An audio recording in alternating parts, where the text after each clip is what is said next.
The handstand is an important calisthenics exercise, which is the fundament of many other skills, like the handstand push-up. It will help building shoulder strength, overhead mobility and endurance. Plus it will help you improving your awareness and get you used in being upside down. The handstand is one of the first calisthenics skills that I started to learn, but this one also took me a long time to master. That was mainly because I struggled with one of the elements, mobility. I still haven't the mobility that I want, but it has improved a lot. When training for the handstand, it is important to being able to lift your arms overhead. If you lack this mobility, your body will compensate for the shoulder position by entering in a more banana shape. Or you will be in a more of a planche position with your arms. This element is where I struggled the most. And after a few weeks, I finally decided to work on this mobility, but it took me over a year to fix this. Also because I wasn't really sure how to increase my mobility, so I probably chose the wrong exercises and I focused too much on static stretches. But now I have a better idea of increasing mobility, so the exercises I use now really help me improving my flexibility, but also the strength in this more flexed position, aka your mobility. But don't be discouraged, because even if your mobility isn't that great, you can still start working on your handstand and improving your strength and balancing. Doing handstand training will also help to building your mobility, if you pick the right exercises. But make sure to specifically work on your mobility a few times per week. If you want a more detailed breakdown of how to build better handstand mobility, let me know in the comments and I will make a more detailed video on that. Now let's start with separating each handstand component, by beginning with the hand placement. You can place your hands shoulder width apart or a bit wider, depending on your mobility and what feels more comfortable. Make sure that you don't place your hands flat on the ground, but curl your fingers in a bit. This will enable you to push hard in the ground when you're falling forward, so you can counter this and push against gravity. If you're falling backwards, you can release this pressure and focus on pushing with the palms of your hands. The constant adjustments of pressing and releasing is what keeps you balanced. You can practice this motion on your knees and just try to press with your fingers and then release and press with your palms. After having the form keys in mind, you can also practice this in a wall-assisted handstand, with your back against the wall. Put your feet against the wall and try to press with your fingertips until your feet are coming off the wall. Now, when they are about to fall towards the ground, release the pressure and press with your palm and try to get your feet back to the wall. After getting accustomed to this, you can eventually try to balance without even really using the wall. But in order to get to this position, you will need the other elements. So let's now start with the handstand kick-up. The handstand kick-up is a very important element for the handstand.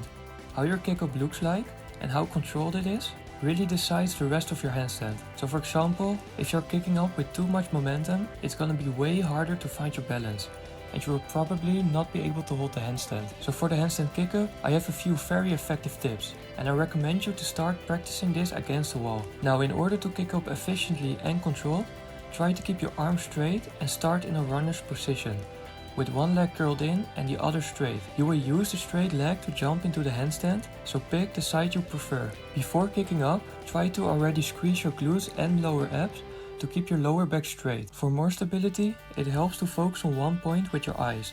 So focus on a spot right in the middle of your hands and keep looking at that spot. But, and this is something I learned very late in my handstand journey, try not to tilt your face towards the ground too much. Instead, try to aim more with your forehead towards the ground.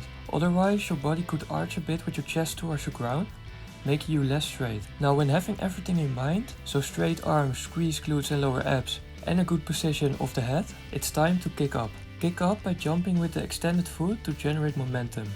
But try to lead with your hips and not with your legs. This will give you control during the whole movement. So try to focus on getting your hips above your head when you are in the handstand position. Your other leg will follow, and when connecting them, you can start trying to balance. At first it is really scary to actually kick up entirely, so find a wall and just try and commit. Eventually you will just take the risk and kick up all the way. You might fall down instantly after tapping the wall, but over time you will be able to hold the handstand for a few seconds. I would recommend you to just do this a few times per week until you can hold this position for a few seconds, even if it doesn't look clean. From this point you can work on the pressing and releasing with your hands, like mentioned before, and you can start to improve your form.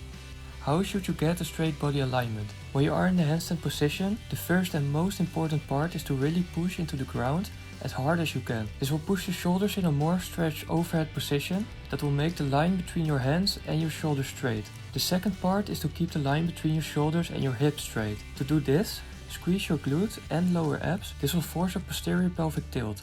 The last part, the line between your hips and your legs, is straight when you engage your quads. You can also point your toes to help activating your lower body. You can practice this on the ground with this exercise. This will also fire up the traps. If you get engagement down, you can try this in an actual handstand. You can also try this with facing the wall with your chest now. This will force your body more to stay straight, and over time you will be able to walk closer and closer to the wall until you are completely stacked. Now it might be that you are doing everything that I've mentioned and you are still not able to get in a straight line. If this is the case, you probably have to work on your mobility, because it might be that you can't flex your shoulders enough in order for your body to get a straight line. This is where I am still struggling. As you can see here, my shoulders are more in a planche position because I can't get all the way overhead yet. Or it could be that you are tilting your chest too much towards the ground, making your body less straight. The last important element is to be comfortable in dismounting from the handstand position. If you are confident with this, you can now start learning the freestanding handstand without any fear. For this move you need decent handstand strength because it has to be done freestanding. And otherwise you can really hurt yourself if you fall. So in order to perform this, kick up in the handstand and try to deliberately fall forward. But do this controlled. When you feel your center of gravity shift and you feel you're going to fall down, swing your leg to the side and rotate your body. Choose a side which feels comfortable for you. If you swing the right foot, swing it to the right side of you and land on this foot first. Follow with the left foot. This exercise is just a matter of practicing it a few times. After this, you can now start learning the freestanding handstand and focus on technique without having the fear of falling forward. Because if you do, you now know how to dismount safely. This is basically the most important information you need to know for your handstand. This video covered every element of the handstand, but let me know if you want me to make videos where I break down a certain element way more detailed. Also, I will make videos for specific handstand mobility and strength routines, which will help you build more mobility, strength and endurance, so you can hold your handstand way longer. This is the end of this video. Like and subscribe for more. Also, if you want to check out my Instagram and TikTok, I put the links in the description. You can also find a link which will bring you to my most recent video. Now I wish you all a good day and I hope to see you in the next video.